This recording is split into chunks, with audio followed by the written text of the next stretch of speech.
दिलों में आग, लबों पर गुलाब रखते, सब अपने चेहरों पर दोहरे नकाब रखते हैं। हमें चिराग समझकर बुझा ना पाओगे, हम अपने घर में कई आफताब रखते हैं।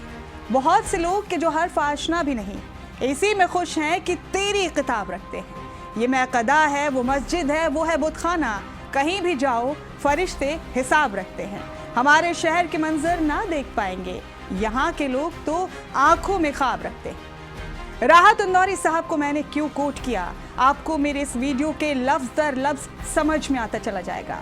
आज बात करने की शदीद जरूरत है बिहार की सियासत पर। जैसे ही बिहार में महागठबंधन ने डिप्टी सीएम के लिए 2% आबादी से आने वाले मुकेश सहनी के नाम का ऐलान किया, वैसे ही बिहार में सियासी पारा 7वें आसमान पर पहुंच गया।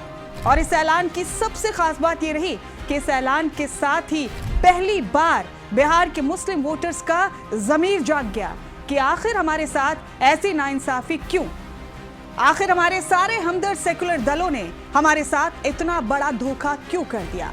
मुस्लिम वोटर्स तो ऐसे बौखला गए जैसे उनको सियासी जागीर से बेदखल कर दिया गया। वो तो ऐसे फड़फड़ाने लगे जैसे कि उनकी दादा इलाई में से उनका हिस्सा किसी और को दे दिया गया। मुसलमान ऐसे करहा उठे जैसे लालू के लाल ने उनके हक पर डाका डाल दिया।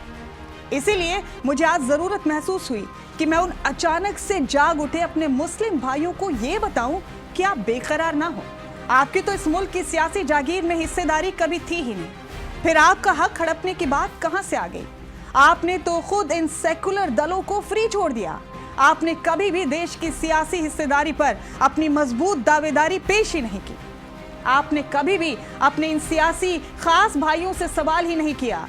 आपने खुद ही हमेशा इनके लिए मैदान खाली छोड़ दिया, कहीं भी किसी भी तरीके के शॉट खेलने के लिए। आपने कभी इनके अंदर ये खौफ पैदा ही नहीं किया कि मुसलमान भी कभी इनसे खफा हो सकते हैं। आपने इनकी आंखों में आंखें डालकर कभी भी अपने हक ही नहीं मांगे। आपने तो कभी इनको अपनी लाल आंखें ही नहीं दिखाई।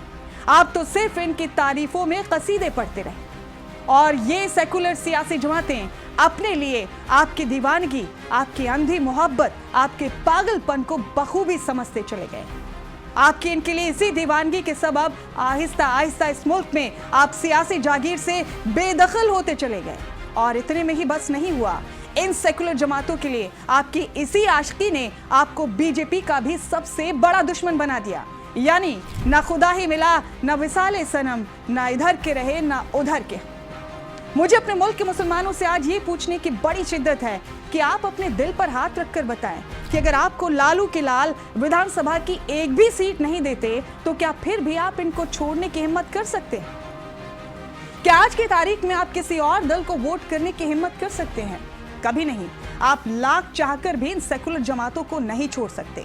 इसी वजह से इन सेकुलर पार्टियों को आपके खफा हो जाने का जरा सा भी खौफ नहीं रहा। इन सेकुलर सियासतदानों ने अपने बाल धूप में सफेद नहीं किए दोस्तों। इनको बहुत अच्छी तरह से मालूम है कि आज की तारीख में मुसलमान हमसे ज्यादा खुद बीजेपी को सत्ता से बेदखल करने को बेकरार बैठे। तो फिर वो क्यों आपको सियासत में हिस्सेदार बनाएंगे? वो तो शुक्र मनाइए कि असदुद्दीन ओवैसी मैदान में हैं, जिनकी पार्टी में जाने के डर से इतने भी टिकट इन लोगों ने आपको दे दिए। वरना आज के माहौल में जबकि मुसलमान बीजेपी की हार में ही अपनी जीत समझे बैठे हैं, ये दल मुसलमानों को एक भी टिकट नहीं देते। डिप्टी सीएम का ओहदा तो बहुत दूर की बात है।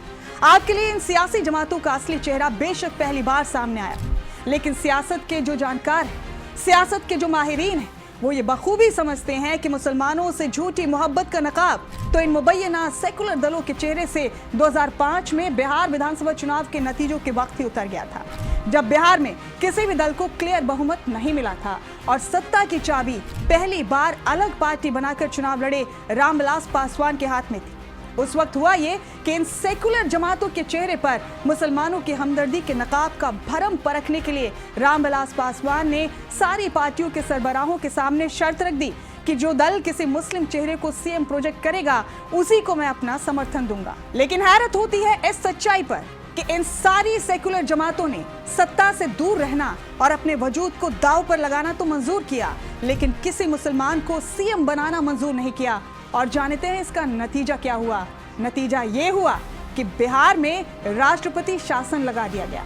यहाँ समझने वाली बात यह है कि जिन मुसलमानों के दम पर ये सियासी दल हमेशा सत्ता पर काबिज होते रहे हैं, अगर बड़ा दिल दिखाकर ये 2005 में अपनी पार्टी के किसी मुसलमान को सीएम बना देते तो इनका क्या बिगड़ जाता, बल्कि हमारे मुल्क की जमहूरियत की खूबसूरती में 4 चांद लग जाते। मेरी सारी बातों का लब्बो लबाब ये है कि सभी मुस्लिम भाई इस सदमे से बाहर निकले, हकीकत को एक्सेप्ट करें कि कोई भी सियासी दल आपका सगा नहीं है, कोई पोशीदा या छुपा दुश्मन है, कोई खुल्लम खुल्ला। किसी की मार में शोर होता है और किसी की मार खामोश होती है। इसलिए वोट करते वक्त अपना नफा नुकसान ना देखिएगा, क्योंकि आपके लिए तो सारे ही सियासी दल एक जैसे ही हैं। लिहाजा वक्त की नज़ाकत को समझते हुए बस इतना दिमाग लगाइएगा कि हमारे इस मुल्क के अजीम की रूह, हमारे जमहूरियत के हुस्न की हिफाजत कौन कर सकता है। जय हिंद, जय भारत।